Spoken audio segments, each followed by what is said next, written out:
word yoga is mentioned very early on. And it refers to the means of harnessing or yoking what's called prana. Prana is the word that's used in the texts. And prana is almost always mistranslated as breath. Slightly better translation is life force, but it's still not helpful if you're going to engage meditation. Prana is prana, before breath, something more subtle than breath, something that'll be found.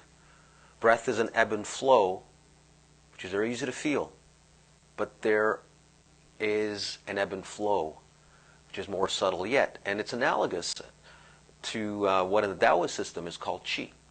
So it's not breath.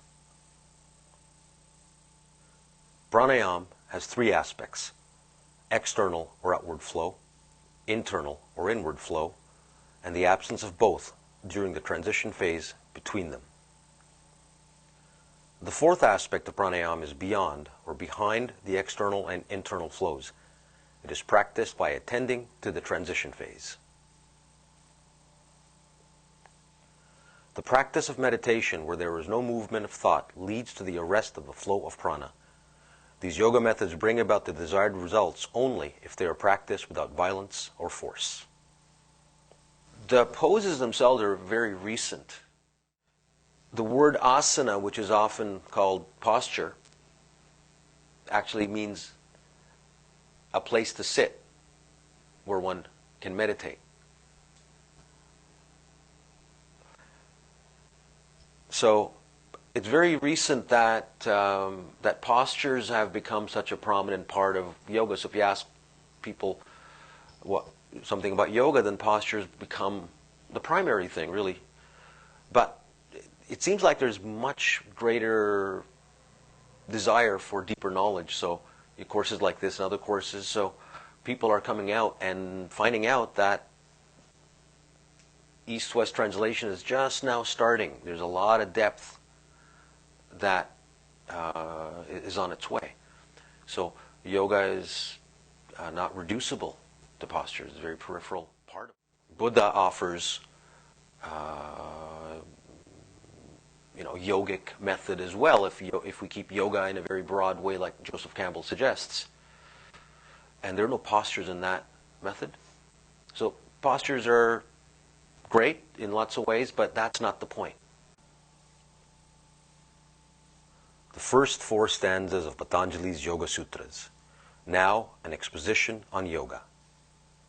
The aim of yoga is the complete cessation of mental fluctuations.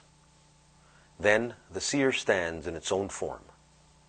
Otherwise, there's conformity with the flux. There are ideas in the mind, certainly, that come and go. Some of those ideas have to do with what I think I am and who I think I am, what I think the world is. There's lots of ideas about self and world, and almost none of them are tested. But they're kind of taken on because they seem sensible in some way, or we're born into a culture, and these answers are there, and so these are our answers to what is self and world. And all that has to be put away. And so this is also a description of the process of meditation. You sit, you become calm, and you do not pay attention to any thoughts that come, any images that come, any memories that come. Those come out of the flux. That's the flux. That itself is the flux. And when that fluctuation, becomes calm, when it becomes quiescent, then something happens. And Patanjali describes it as, then the seer stands in its own form. The seer means looking at the mirror going, what is that? The seer is looking at himself as an object and going, how do I understand what this is? But when that flux, when that movement stops, then that subject-object divide vanishes. But if that doesn't vanish, if it's still there, then the fluctuation is still there, and that same old thought process about thinking about oneself, wondering what I am, all of that is still to the fore. So In meditation, one must stop absolutely every kind of mental activity, and Patanjali then goes on to say that this fluctuation that you will be aware of, that anyone can be aware of, is of 5 kinds. Valid cognitions, even if you have ideas that actually are very accurate, knowledge that's actually true, but as long as even that's there, it's not meditation. But certainly erroneous knowledge must stop. Any conceptualization going on must stop. One shouldn't fall asleep, and one shouldn't be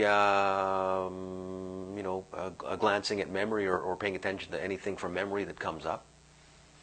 So even valid knowledge must no longer be there.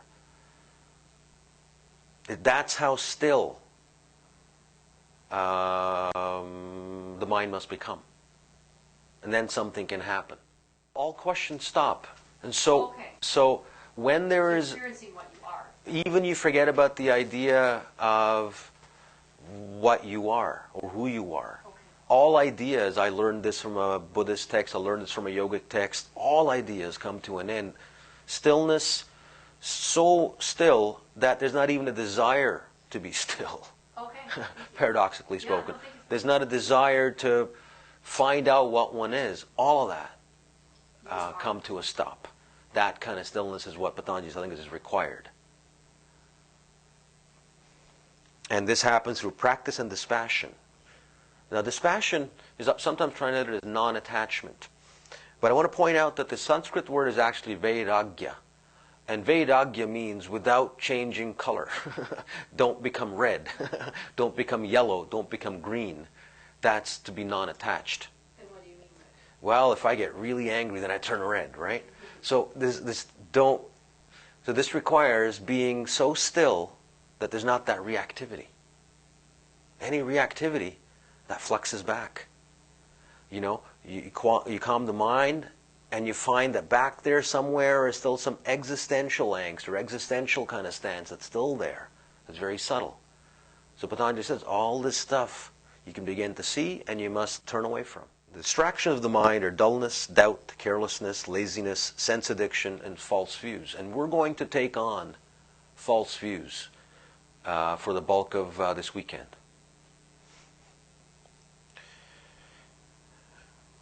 A dissatisfied, despairing body and unsteady inhalation and exhalation accompany the distractions. And thus, the whole method of working with breath is very to the point. It's about calming the mind. So what we will be doing is following this process so that we will work with breath, we will work with body in terms of making it very stable and comfortable, so that when we put our attention to breath, it'll be without any distractions, without any discomfort. And the breath is an ebb and flow, which anyone can feel, but there's possible to feel more and more subtle aspects of self-experience. And so we'll go in that direction.